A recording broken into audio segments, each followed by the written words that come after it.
Hi, Hal. Welcome back to Michigan. I love that the second you start recording, a phone goes off. It's going to happen. Today's been a disaster. Yeah, it has. This is our second spot going to. That's okay. That's okay. It's going to be a short podcast. We'll have like 40 minutes before we get kicked out of this place, too. So, welcome everyone back to the Some Forever, Some for Better podcast, where we talk about how information has changed throughout the years based on Encyclopedia Britannica 1877, 1980, and Wikipedia. Our topics today are from 1877 is chess. From 1980 is Buddhism, Monasteries and Ceremonies. And from Wikipedia, always gives us our best topic, Minnesota Highway 57. I'm unironically looking forward to that the most. So, you better impress me. Since you've been gone Since you've been gone so long, do you want to pick the topic to start with? Just fucking chess. Chess, all right. Chess, Kasparov. Oh my God, the chess one is amazing, and I have to actually read from the chess thing, and I'm just kind of a little bit behind on getting to my right spot in here. Stan, we don't have time for you to be behind. I'm going to be behind. It's going to be good though. No, you're going to be in front, bent over. Shut up, Stan. This is amazing, because this is like, I want everyone who listens to our podcast to be as loved as much as this guy loved chess. I'll read this to you. This is actually straight from 1877 Encyclopedia Britannica. Chess, simply defined, is an intellectual pastime. It recreates not so much by way of amusement properly so termed as by lacking possession of the mental faculties and diverting them from their accustomed grooves. Their accustomed grooves. What fucking vichyssoise bullshit was that? This thing goes on. It talks about how it's so easy to learn, and within like a week you know the rules. Within 6 months you basically play someone and figure out your opening moves suck. My opening move in chess is always the same. It's like the third or fourth pawn from the right, go forward 2, and then I just keep making it up as I go, and if it looks like I'm about to lose, I just pigeon the entire board. You know, knock over all the pieces. Fucking flip the whole table. Not my table. I gotta find this place in here where it talks about the only way you wouldn't be able to do it is if you're indolent. Yeah. If his understanding be not enslaved by obstinacy, indolence, or self-esteem, and the rest goes with his natural capacity. This guy was loved chess. You have to not be lazy. You have to be a go-getter. You can't be obstinate, but you also can't love yourself. Only people who hate themselves play chess. It's so weird, because you look at this stuff in 1877 and the language that they used and everything, and just I did turn the headphones down. That's why it was not hearing as much. It wasn't me just talking quieter. Stan, it was a little loud. Stan, I am not indolent, obstinate, nor do I have any steam. Okay, so I already so you can learn chess and be solid within 6 months. Yep. Yeah, so I thought that was cool. If you get into 1980, there's no longer a love story about chess. It's mainly just talking about chess as a game, and it talks about how chess is like a simulation of war, but then it says not really, because in Freudian terms, it didn't exist in 1877? Freud. But in Freudian terms, it says a sublimation of that aggressive impulse, and then says it's probably not really a very good simulation of war, but it's more like Indian symbolism. Well, okay. I mean, again, in war, if it looks like I'm going to lose, I could just pigeon the entire board. Just drop some nukes, commit a ton of crimes against humanity, and feel really good about it afterwards. Or you could, withhold funding. Yeah. Dude, if I like your pink sweatshirt that you're wearing today, your like light salmon pink sweatshirt, because it reminds me of how I've gone full Patrick Star and I've started living under a rock so that I don't kill myself. So I'm aware that the news is bad. Okay, we don't have to talk about the news because we're talking from news from 1877. Okay, well, we have 3 minutes left, so you better start chessing. Chess harder than you've ever chessed before, chess boy. So when it gets into Wikipedia, it talks about chess. Very, very, like, sanitized, right? It's basically saying it's a strategy board game. There's no hidden information, and there's no chance. There's no, like, it's not a game of chance. It's how it describes chess. I've heard it said that there is a chance that your opponent fucking sucks and is really stupid and makes a bad move, so in that way, it's a game of chance. That's my only hope. That's the only way that my opponents ever win is like that day I'm very stupid, and so I lose track of where's my queen, where'd I put it. What does the horsey do? Yeah. And it is. It's cool. It's a horse. It's called a knight. No, it's called a horsey. The horsey guy. Is it funnier if I know about chess or if I don't know about chess? Hey, whatever you want to do. Horsey. I don't talk that much about the rules. It talks a little bit about history. I go history from like what's said in like 1877. What even is a rook? Is that? Oh, that's the castle. Yeah, the castle guy. guy. The castle guy. Yeah. Castle guy. Call them what they are. Castle guy. In 1877, it says history of chess. The origin is lost to obscurity, and they have all these crazy claims, like it was created by Richard III, or created by Solomon, or created by Confucius. It's all these different things. Or they the person who created chess because they were famous. And one of the statements says it was they were playing it around 5,000 years ago in India. That's what they said in 1877. And it's pretty boring, just because it's like it goes all these things about like, well, look, this is what they did there, this is what they did here, and a lot of it's apocryphal. A lot of it can never be verified, but they bring it up. In 1980, it gets more realistic. 1980 says it likely originated in India, possibly China. It says went through the Middle East, and then spread to Italy through the Byzantine Empire, and spread through to the Spaniards through the Muslims, and then just kind of spread over Europe. It was I thought this was interesting because it says one of the people who popularized chess in the U.S. was a guy named Benjamin Franklin. He wrote a book called... Who the hell is that? Wasn't a president, doesn't matter. He's not a dollar Only bill. President matter. He's on one of the dollar bills. I think it's what is it? One the of 100? those. The $100 bill? Oh, the one that you light on fire if you're an asshole? He wrote a book called The Morals of Chess, and that popularized chess. It wasn't just a game. There are morals involved. Well, I mean, Ben Franklin was pretty cool. I think, wasn't he like the only founding father dude who didn't own slaves? He was riddled with syphilis, but he didn't enslave. There was probably others, because a lot of the northern ones didn't own slaves, so it was like, because he was in a northern state, so maybe like... This was before that was... Maybe Governor Morris, maybe? This was before that was a thing, though. Before, like, Civil War was imminent. Yeah, but it was still like, they may have, I don't know, because, like, did John Hancock, he wrote his name big. He wrote his name big because his cock was small. But did he play chess? I don't know. Okay, we'll talk about chess. Okay, sorry. God. So one of the dominant chess people today was the Soviet Union. I know it's Russia now, but in 1980 was the Soviet Union. As we've learned. And they said that their dominant in chess started in the 1940s is when they really started becoming... And that's why we had to launch a dude onto the moon before them, because we didn't like being inferior to them. And...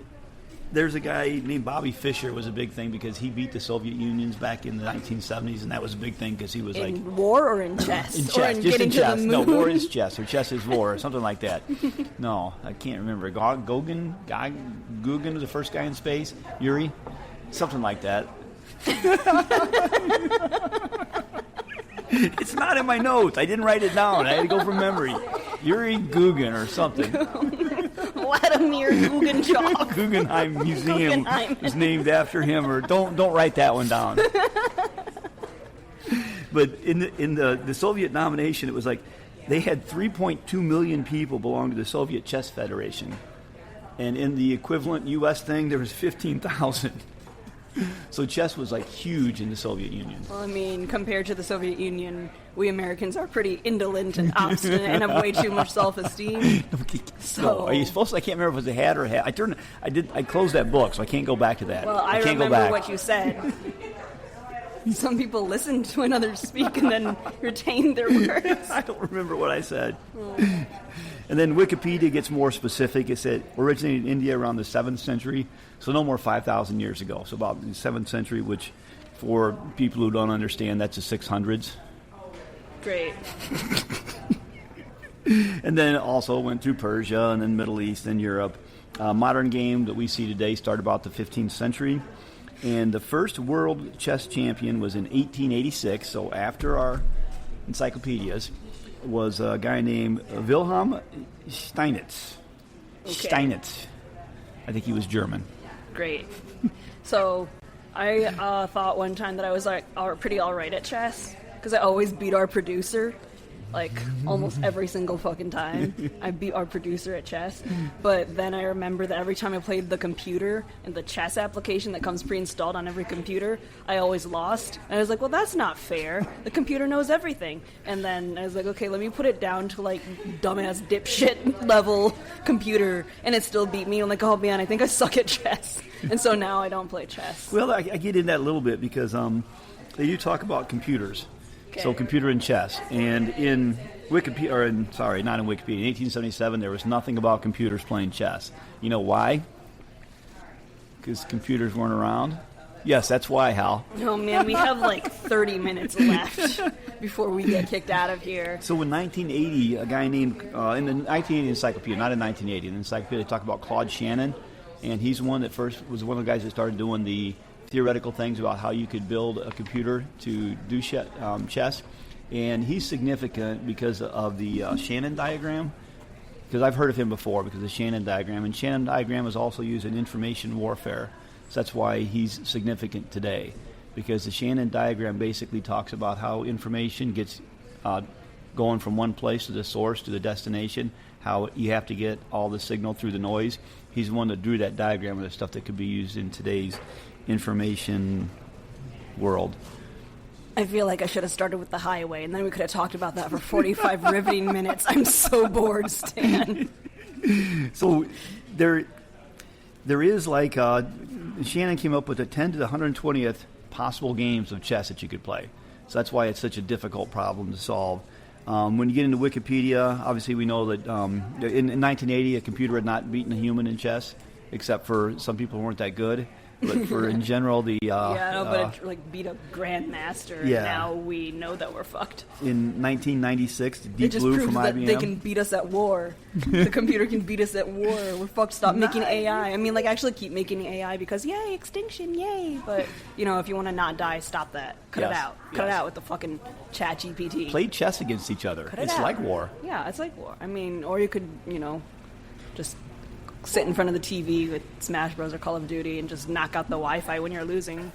That's the same as flipping the table over. It's the same. Yeah, it's like pigeon. I mean, you used to be able to unplug your little brother's controller and then be like, oh, you suck, you're still fucking stupid. But now all the controllers are wireless, so you had to just unplug the Wi-Fi. So in 1996, Deep Blue from IBM beat Gary Kasparov. It was the first time that a computer beat a champion. Yep. And now today in Wikipedia it says chess engines are significantly stronger than humans now. So don't feel bad. Chess engines are significantly stronger, so that's why you get beat by the So that means now. that I am Gary Kasparov. I'm just as brilliant as that guy. And it does add that in yes, you're just as capable of getting beat by a computer as Gary Kasparov. Thank you. The Claude Shannon, they get more into Claude Shannon, and they said he determined that the first move, if he had to evaluate everything based on computers at the time, it would take 10 to the 90 years to make the first move. That's what the computing power was at the time. If they tried to do everything together, chess is not a solved game, which means you can't figure out a strategy where you could always win or go to a draw. So yeah, I mean, it's pretty cool. It's pretty cool. I don't care about all these guys, but the game's pretty cool. I like wizard chess because they're like, oh, I'll move on my own and then I'll destroy the other pieces. How do you put them back together? Magic. Well, they did have, like in 1877, they showed some of the opening moves, and the Queen's Gambit was in there. And I've heard of the Queen's Gambit because I watched that. I didn't watch that. I watched the I didn't Netflix watch show. that thing. That's the only reason I know it is because of that, and it was in there. It was just an opening move because they have books on opening moves back in 1877, middle game, and end moves. There's problems. There's all kinds of these books that are written about chess. You look like you don't care about chess. My friend Drew sent me a silly video about a different gambit, and every time a piece was taken, that He-Man hi-ya meme would like play underneath, like on the square where there used to be a piece. So I was thinking about that while you were talking. All right. It's related. It's on topic. So I get the feeling you want to change topics and you want to go to the highway one? I mean, or yeah. Buddhism? Well, you're going to talk too long about Buddhism and you're going to say a bunch of racist shit, so we should probably... Look, I really want to end on the highway because that's the interesting part, but we're going to get kicked out of here in 30 minutes. We'll be fine. We'll go quick on Buddhism. Go so quick. Okay. There's so many thousands of years of culture and history behind it. Let's go really, really quick. And we're not, so I didn't, with Buddhism, there's a huge amount of topics in there, so I just picked the Monasteries and Ceremonies. So I'm not talking all about Buddhism. Okay, great. In 1877. Which country, though? Because there's like a lot of different Buddhisms. So I'm not going to cover a lot of that stuff because in 1877 it was like basically three sections. Mm-hmm. The life of Gautama.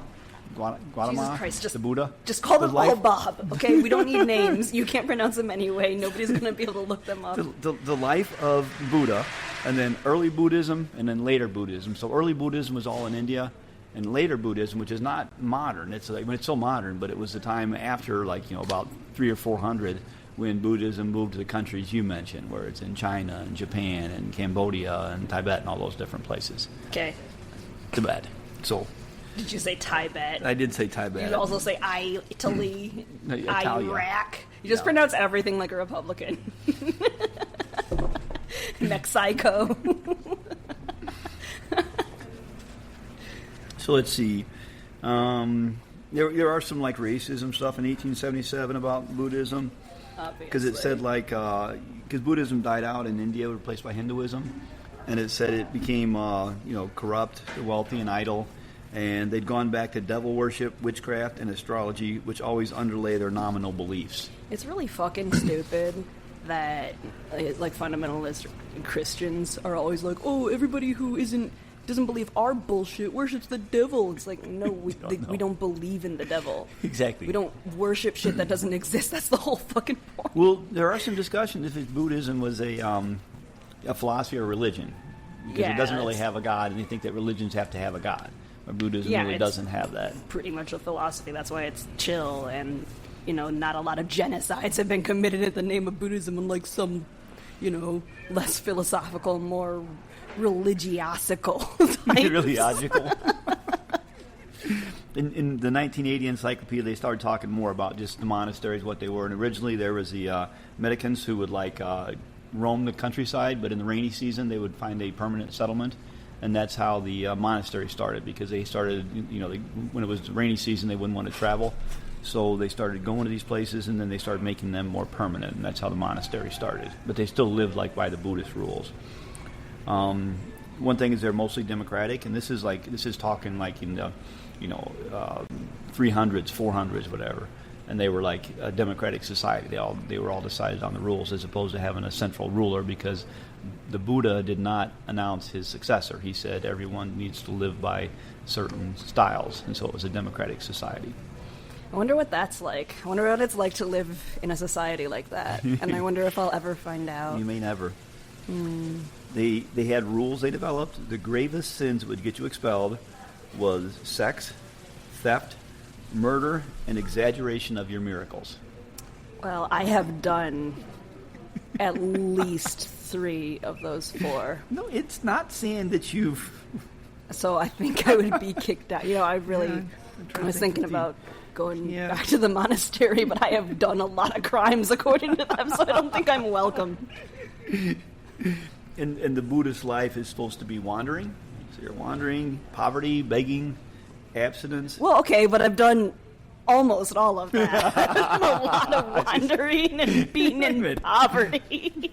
Okay, so maybe they will let me in. Maybe they're cool with how much fucking poverty I've been in. There's an incel, which is an involuntary celibate, Is there an in-wandering where you're involuntary wandering in poverty, where you're involuntary in poverty? Yeah, it's called being a millennial, and you can't afford a fucking house, and every single fucking year your rent triples for no fucking reason, so you have to move, and the price of the move is almost as much as the rent, so every fucking thing you do in your life is pointless forever. But they couldn't fit that into 2 convenient syllables, so... They'll figure out a way. You'll figure it out. It'll include part of your name. Your clothes were supposed to come from the scrap heap? You weren't supposed to buy anything new. It was supposed to be whatever is left over? I mean, like, I've been to a thrift shop. That's basically a scrap heap. There you go. You're doing it. Yeah, you're doing a scrap heap. They're bougie now because everything is everything is capitalist now. So now they go to the scrap heap. They're like, this is designer scrap, and it costs $4 million for this white T-shirt. It doesn't say that it has to be like crappy. It just says it has to come from the scrap heap. So it comes from the designer scrap heap. That's okay. You can get stuff from the designer scrap heap. I mean, according to some presidents, China is a scrap heap. So I guess I'm still following the tenets. Like most of our clothes come from. And you had to have a filter for your drinks. I don't have one of those, obviously. Because you had to filter the insects out of your drinks. Because you didn't want to kill them. That's dumb. Yeah. Always kill insects. See, like, I'm kind of a little bit too pro-murder to be a Buddhist. And honestly, I don't believe that anybody's felt that bad about killing a bug before. Well, it's their whole thing. That some of it's symbolic now, so now they don't do as much wandering. Begging is symbolic. Some of the Buddhism things allow sex, and some have become very wealthy. So there's very wealthy Buddhists. There's temples. They get money from the people, just same as the churches do in the U.S. Except do they use that? Okay, no, that's low-hanging fruit. And there is a country that was ruled by the leader of the monks. Dalai Lama was the leader of the monks in Tibet, and he was there until he was kicked out in the 1950s. What did he do to get kicked out? Did he do sex murder? No. Or did he exaggerate his miracles? Did he say, I have turned this fucking water into Merlot, but he only turned it into, like, fucking, I don't know, a Moscato, barefoot, white, 3% sweet wine? Tastes a little bit like... That is an exaggeration of the miracle, okay. So I think that would get you kicked out. But it was because Tibet became ruled by people who were government as opposed to, like, religious, and they thought that, no, he was a bad dude because he influenced a lot of people. Oh. Well, I mean, that's a pretty solid call nowadays. Yeah. They have, like, a couple ceremonies, their monthly ceremonies is the full moon, the new moon, and 8 days after each, and it has something to do with, like, what Buddha had done. A lot of people have seen your full moon. Everybody has. The yearly ceremonies are Buddha's birth, when he got enlightenment, when he reached nirvana, and they're celebrated different days in different places based on, like, a lunar calendar and then the moon. Vasa is the beginning of the raining season, so that's the time when they all go to the monastery, so that's still celebrated. Oh, is that today? It's raining today. Get moist out, fellas. Get moist out there.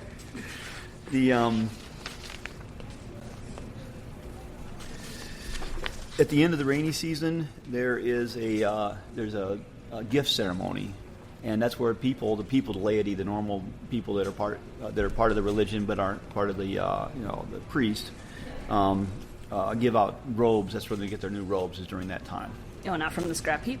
Not from the scrap heap. There's a lot of more gift giving. So after the gift giving season, do they all get fired because they are not wearing scrap heap clothes? Yes. Okay, that's inconvenient. I mean, that's like every company. They're like, okay, you can come to the Christmas party, but in January you're all laid off. Just kidding. They would lay you off before the Christmas party. Yeah, they have to make sure your in bonus doesn't go in there. In Wikipedia, they use all the real names, what all these things are called. So the Sangha is a monastery for the bhikkhu and the bhikkhuni, so monks and nuns. So that's what the actual things are called. And this is probably a particular thing. They're supposed to be like an optimal condition. The monasteries are an optimal condition for spiritual growth of Buddhism. Same thing they talk about. You renounce all your material possessions when you go in there, but it's not as much as it used to be. Some people keep property and stuff, but they are donated to the Buddhisms. It's mainly like the people, like at any church, you give a donation, and that's how they fund themselves. You know what okay, so you know how I'm fake joining the church just because I kind of want to see what's going on there, but it's kind of fucked up that they don't pay taxes, but they're still saying, like, we need alms, so if you come here, you have to give us money. It's like, no, it's supposed to be free. This is a free clubhouse. Yeah. That's the whole point. So what I kind of want to do is, like, go and, when the donation plate goes around, is give them one of those fucking fake printed $20 bills like that Monopoly? say, you know what's better than money? Prayer, that all, like, the entire Sunday crowd uses to, quote-unquote, tip their waitresses when they go out to breakfast afterwards.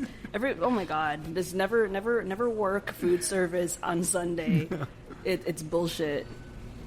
It's really rude. And wouldn't that be funny? I don't know if these people did that. I don't know. Because Buddhism is more in the Eastern culture, so Eastern culture may not have those things, but they don't tip enough. It might, maybe. Actually, in the U.S. is only a culture that tips in the first place. You just, you people get paid wage. a fair wage and don't have to beg for tips and endure sexual harassment in order to make a living. Interesting thought there, Hal. Fuck you, Stan. So they talk about the features of the monastery is chastity, eating only before noon, not indulging or in malicious or salacious talk, and then scripture, chanting, medication, and occasional cleaning. So we would fail all of that. I mean, okay. If you do... Okay, no, I can't say that. We're in public. Okay, we stopped one there. We'll see what happens now. Hey, Stan. Yes, Hal? Is the podcast recording? Yes. Okay.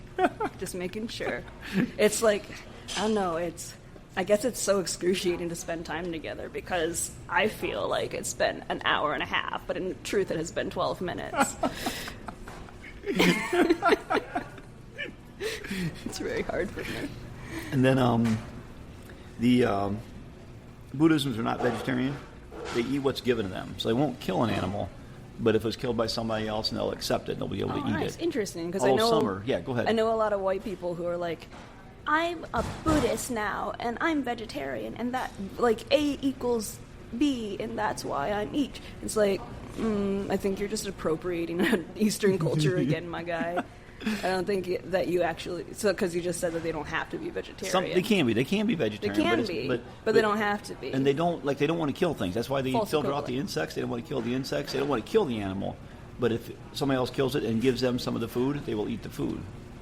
Oh, man, this sounds like such a good conversation to use to gaslight ChatGPT and say, like, okay, so if I am a super pacifist and I don't want to kill anything, not even bugs, and I'm like, that's great. And then you say, okay, but just by being alive and on this earth as a human being in this century, I am automatically, like, my very existence is causing the death and destruction of, like, all the plants and all the animals and the planet Earth and other people who are less privileged than me. So does that mean that I'm not a super pacifist and I am killing? Then I'll make up some moralistic bullshit about how, no, that's different. And then I can just gaslight it further and further and further until it's confused and sad like me.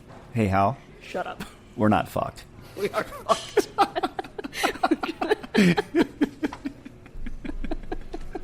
We're going to have a merch store soon. This is a good time to plug an ad. We're going to open a merch store, not on Etsy, because fuck Etsy. It's just going to be like, text me, and I'll eventually have a shirt made for you, or I'll draw you like a picture, or like send you a postcard or something, and I will charge you a lot of money.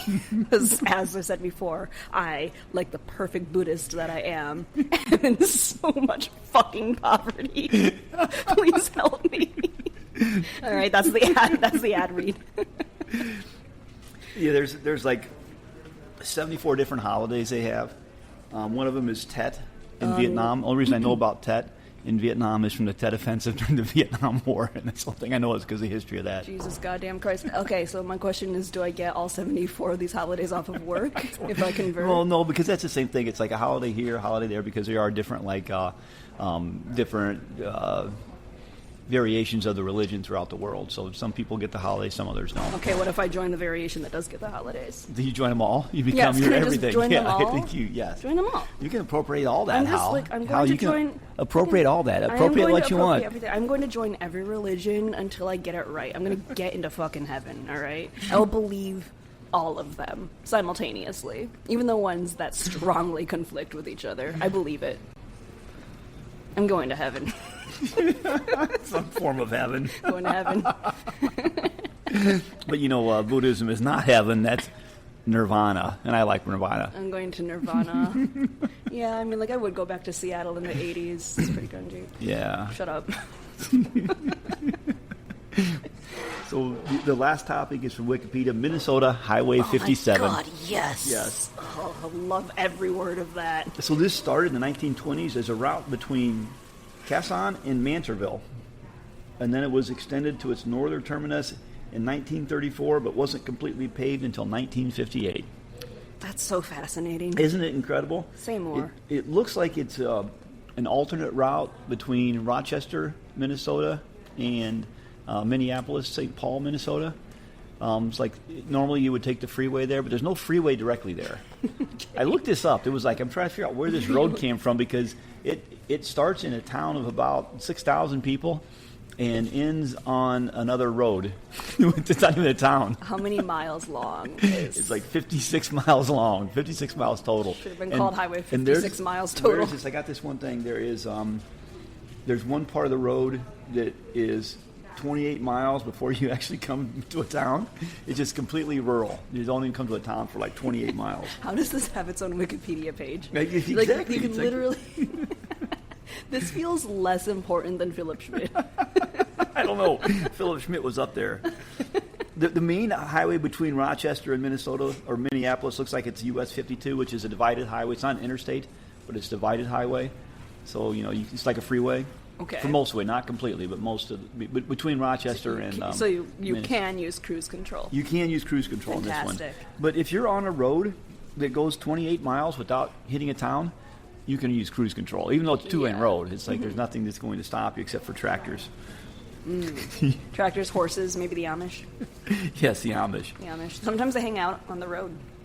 And there was it goes through Mantorville, which was founded in 1853 prior to Minnesota being a state. Oh, damn. But only has 1,000 people. And it's got an entry in Wikipedia. And there's a thing called the Hubble House, which is like the oldest working restaurant in Minnesota. Really? The Hubble House, yeah. And it has notable guests, and I'll say the guest. Okay. U.S. Grant, so the president. Benjamin Whipple. Whipple. Whipple. There was a commercial back in the 70s for Charmin. It was Mr. Whipple, and he kept like... Whipple. It's not the same guy, but Mr. Whipple would... Please don't squeeze the Charmin. I don't like that. That sounds like a very pre-#MeToo commercial, and I dislike it. Horace Greeley ate there. You know who Horace Greeley is? No, but I think we should bring back the name Horace. I like that name. He said, "Go west, young man." He's the guy that said that. Is this... you never heard a phrase? It's like... This... I just want to know, is this like one of those apocryphal stories that didn't actually happen? He's supposed to have said it. He was like a newspaper, and somebody asked him, he said, "Go west, young man." Oh, okay. But when he was talking about west, he's talking Michigan. That is pretty... I mean, wait. Michigan is not west of Minnesota. Where was he? No, he ate located? there. He didn't. He's not from there. These are people that ate there. This is just people that ate at this restaurant. They listed him. Okay, but where where on the continent was he on standing? The East Coast. He was East Coast. I think he was like in New York when he said that. Okay, then that is west. I just wanted to make sure that you knew the difference between east and west. I will, yeah. If you go east far enough, you'll end up west of where you were. This is true. Should we try? Stan, will you buy us a hot air balloon so we can do this podcast from the sky? We should. With a long extension cord? Yes, a really long... Wraps around the world? Yeah, and a LAN cable. We're going to use LAN. There's a guy named O-L-E Bull. Ole Bull. That's not his real name. It's a Norwegian violinist. So, Ole Bull. Yeah. The Mayo Clinic guys that found the Mayo Clinic, because that's in Rochester, so they ate there. Dwight Eisenhower, another president, ate there. What kind of food does Mickey this Mantle, place... Minnesota Vikings, and the Iraqi president, Jalal or Halal Talabani. Jesus fucking Christ. Talabani. Okay, well, what if we went and ate there, and then we could also be on this important person's list? I feel like this is just a list of all the people who ate there. It's like this it. Yeah. Done. There's 1,000 people. It's like 10 It's people. not a lot of people. 10 people. I mean, the economy is pretty modest in Mantorville, so Yeah. probably It's only maybe 1,000 people in the whole 1,000 town. people. That's But they've had a lot of important people that ate there. okay. Well, I mean, what were all those important people doing? Is there like a secret? They were hungry. They were There's eating. a secret here. Like, we should go there. What kind of restaurant is it? I What didn't look at it. It cuisine just said does it's it the serve? oldest working restaurant, so I don't know. Well, you They didn't probably look up got the like they cuisine? probably got like wood Jesus stoves Christ. and stuff. Okay, we're gonna Google. What is it called? Hubble House. Hubble We're House gonna- in Minnesota. We are going to Google this. Oh, man. Mantorville. Oh damn! It is $3 signs on Google Maps. Expensive. It's a fancy restaurant for Mantorville. There's a picture of like a colonial little town with a horse and a lady with that old Horse lady. fucking lady hat on. That. And there's like there's a steak that doesn't look very juicy. You see that? Yeah, it doesn't look very juicy. Okay, but it's like, I mean, that 1854 is kind of a while. I like the vibe, you know. It's like an old western town. We could go and cosplay Red Dead Redemption, and go. That's what we need to do. We need to dress up like Red Dead Redemption, go to this restaurant And eat? And okay, so we have our plan. Ooh, see this bar top. See this like western-ish looking bar top. That's kind of cool. That's where you I'd go. You there. get really drunk. You could probably get up there and dance in your cowboy boots, and nobody would mind. They don't mind anywhere when I dance in my cowboy Look at boots. this has a pickle. This drink has a pickle on it. Oh, is that a Bloody Mary? I mean, I guess there's It's kind of like a probably Bloody tiki Mary. glass or something. Yeah, it looks like one. Okay, tiki glass with Bloody Mary. Yeah, I don't know, man. That sounds like it's a fusion meal. Anything can be fusion if you throw enough weird shit in fuse there. it Look, enough. there's a wall just with a bunch of shoes, just covered in shoes. That's cool. Look, okay, we gotta go here. We're gonna take a trip. We're Next gonna take a podcast trip. we broadcast Yeah. from there. Let's see how far away is it. Can I take a train there? So a couple of things I wrote down. First, I got to do a correction. I said 28 miles before there's a town. It's only 24 miles. You got to go 24 miles where you can go on cruise control when you're driving between towns. It's like a 10-hour drive and there's no trains. What the hell? You're gonna take an airplane for a shitload of money? I don't think there's an airplane in 9 Mantorville. 9 days walking. You want to take a walking trip? Is that 24-hour days? Yeah, 24-hour days. So if we multiply that times 3, it'd be 27 8-hour days of walking. I don't do math on weekends or weekdays. Oh, we could bicycle there in 2 24-hour days and 11 hours. Okay. That's 48 plus 11 hours. That's nice. 59 hours. I just did math. Are you proud of me? God. I thought you were good at math. At maths. Yeah, I wasn't good enough. So I did look up one thing because just of all the roads and stuff, there's 2.8 million miles of paved roads today in the U.S., and there's still 1.3 million miles of unpaved roads, which always surprises me there's that many unpaved roads out there. I mean, Dirt, yeah, gravel. like if you live in buttfuck nowhere. Which is where Mantorville is. Yeah. Right? Why would you bother paving the roads? So, like, I think the horsies like it when it's dirt. Feels more natural to them. So I did look up in 1877. Obviously, this road didn't exist in 1877.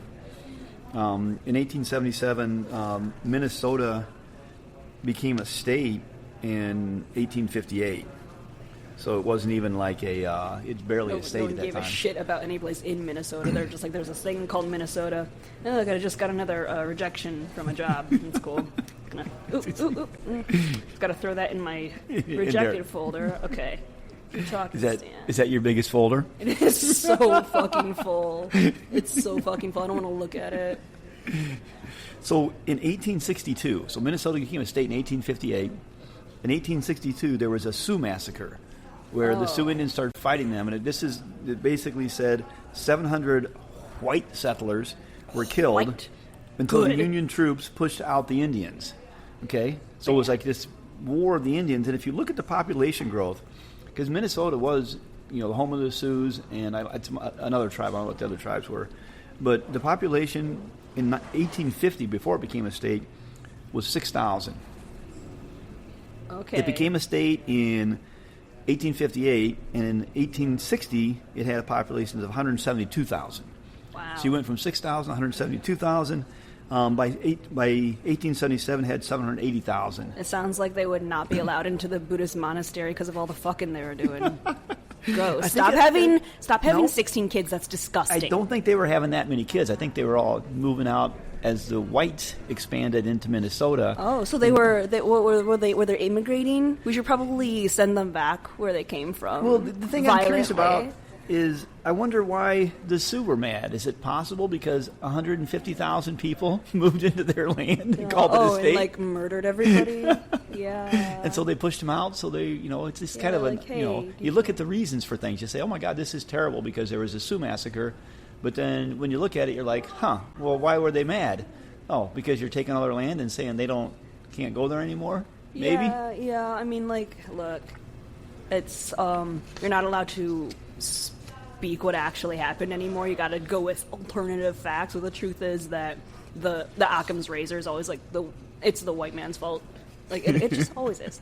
Always is. But I think there's multiple complicated things, Hal. I mean, all I want to say is we're not fucked. Shut the fuck up. We are fucked. We are fucked, and it's because of people like you. Stan. Yes? Would you like to plug our merch store again? Because we don't have any sponsors, because we're just fucking successing at this. So we're such a smashing hit. We don't have any sponsors yet. Would you like to plug our merch store? We have 5 minutes. All right. Well, we got a couple things to go through. Okay, hurry. We got oh my God. I looked up highway in 1877, and highway was so many specific things about the county or the highway, private, who had to do the upkeep, if it was worth it doing. There's fines. You couldn't have a carriage without a driver. On the highway or yes, in general? On the highway. Well, okay. So, I mean, we see carriages without drivers on the side of the highway all the time because they fucking blow out a tire or something. So this is one. I got the quote. It says, "You get a fine for not having the owner's name painted up." That's a quote from 1877. A fine for not having the owner's name painted up. What a simple time. What if you didn't have any paint? For refusing to give the same. Those are two things. That's directly from refusing what? I think you had to have your name painted on the carriage. Okay. And if you didn't have your name, then you had to tell them what it was, and so you got fines if you didn't have those things. Oh, okay. So if you stole a carriage and I don't know who the fuck this belongs to, or just took it. Yeah, exactly. You shouldn't. I mean, technically it was their fault because they left a driverless carriage. You can have the carriage. You just have to get fined. Yeah, so that's fine. A cheaper way to get one. That's fine. Fine back then was 12 cents. In England, you had to keep on the left, so they were doing the left side thing at the time. In Americas, you had to keep on the right. Even the carriage days, you had to do left and right were swapped between the U.S. you don't want a bunch of horsey collisions. That would be a lot of manure in one spot. And they had acts which in moderation are lawful but become a nuisance after you become too extreme. And that was if you loaded stuff on the highway and just left it there. These laws remind me of all the ridiculous laws that were never taken off the books and are still around, like the train law in Texas and the ugly horse law in Florida. You're an ugly horse. You're an ugly horse. Stan, fuck you. We're not fucked. Stan's always saying hurtful things. He's always cyberbullying me. He created me a Facebook account just so that he can go on with his Facebook account and cyberbully me and be like, "You're fat. You're ugly. You're an ugly horse."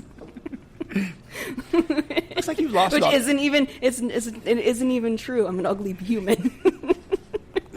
But it does look like you've lost about 6 pounds. Oh, thanks. Well, you did tell me that if I came back to this state fat, then you would never talk to me again. So that was really cool and progressive of you. That does sound right.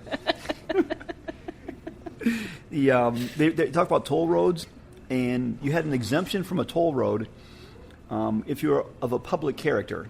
So horses and carriages attending the sovereign or royal family or used by soldiers were exempt from toll. So if you were royal, if you had all the money in the world, you didn't have to pay a toll because not like you could afford it. Yeah, exactly. Just like now. That's one of those things that really should be some for better, but instead it was some forever. Yeah, exactly. I just name dropped the podcast, kind of. Just a little bit. I looked up roads, and roads, it said Telford and McAdam brought scientific principles to roads. It doesn't say who they are. It just says their last names. McAdam, Well, everybody knows those guys. and you've heard of McAdam because it looked in 1980 they talk about being John McAdam, but it's Macadam in Macadam. 1877, and it's MCADAM in 1980. So his real name is John McAdam, but they called him MacAdam in 1877. Macadamia John. And he was the one he's very concerned making sure the roads will be better if you have good drainage, if you can keep them from being wet. He's the one that created the broken stone that's known as Macadam or McAdam, named after him.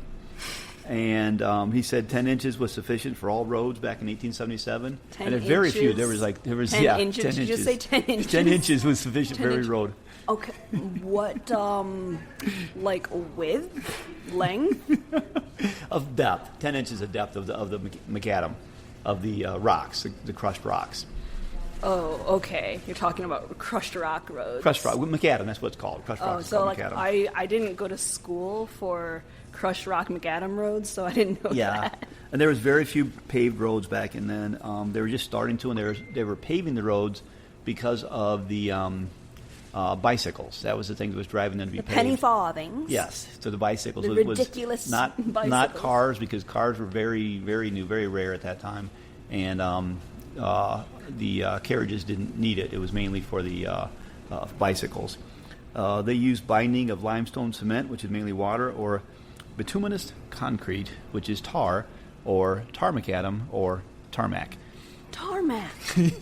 I've heard of that. That's what it came from. Is that it's named after macadam. Okay. The Mayo brothers were alive. Mayo Clinic. The Mayo brothers were alive back in 1870, but they hadn't started the clinic until 1880s.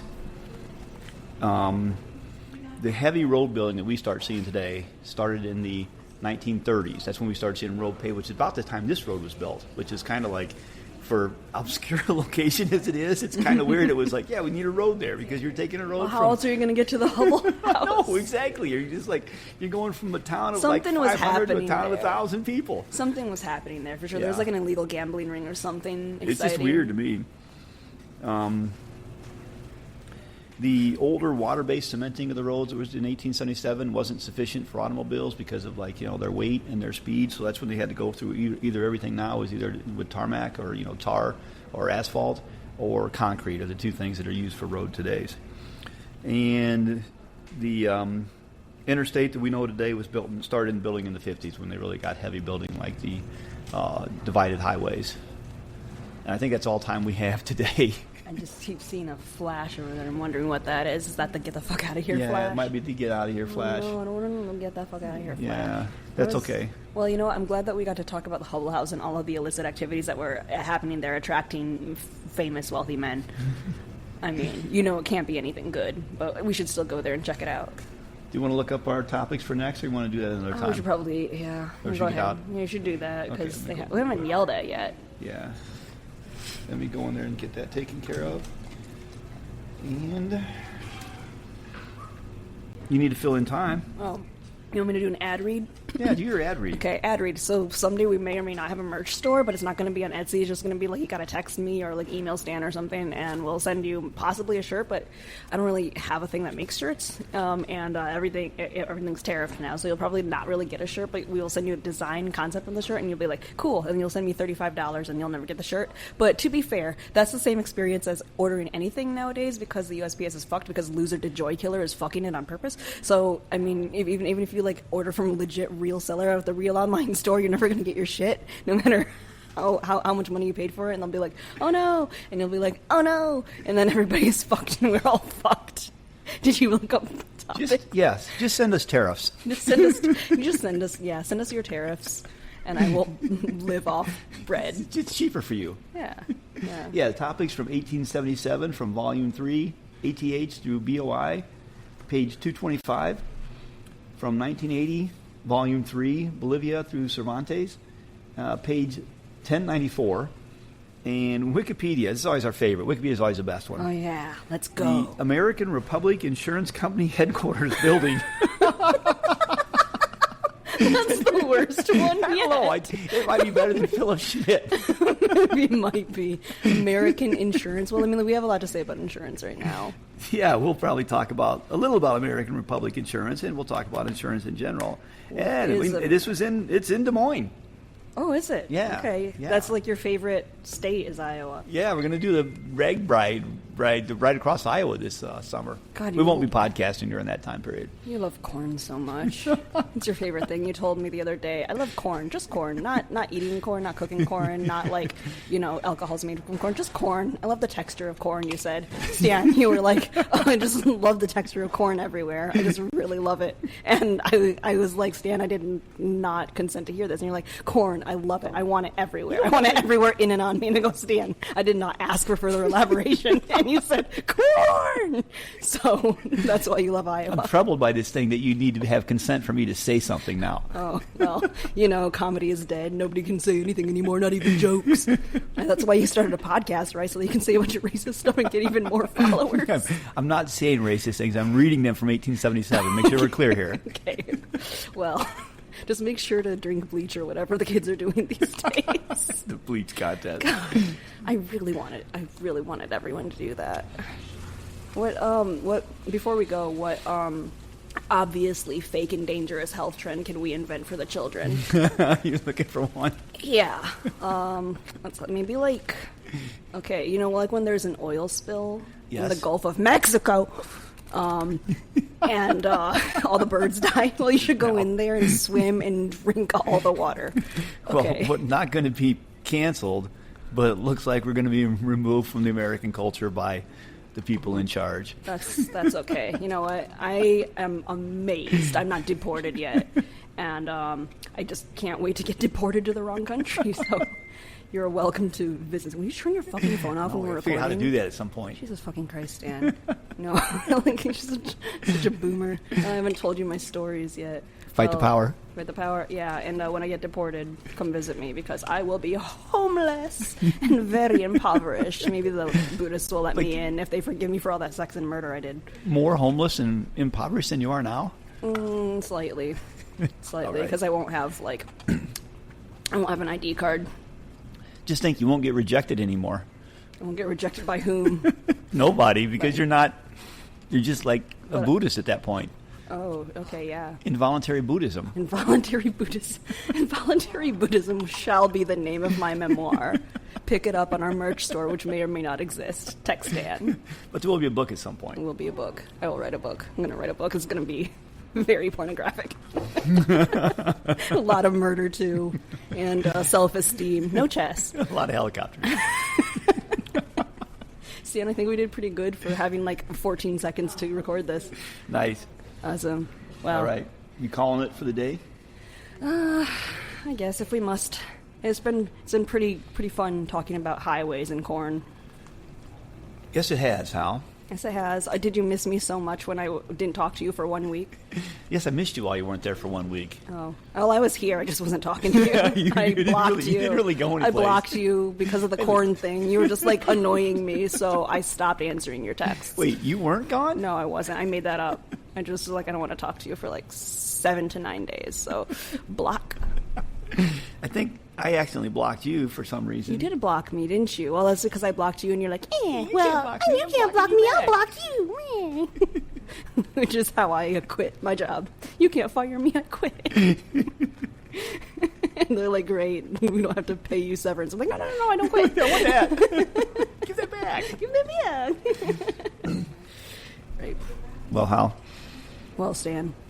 It's been fun. It's been something. It's good to Congratulations on coming back. Thanks. And doing this podcast. Yes, and someday when I get deported, we can do it in possibly Tibet, where the monastery is. And someday, the Hubble House. The Hubble House. In Mantorville, named after the Mantor brothers. I think so, maybe. Yeah, I think that's where in the Minnesota. Next one's going to be. On Highway, Minnesota Highway. Minnesota. 57. 57. Whee!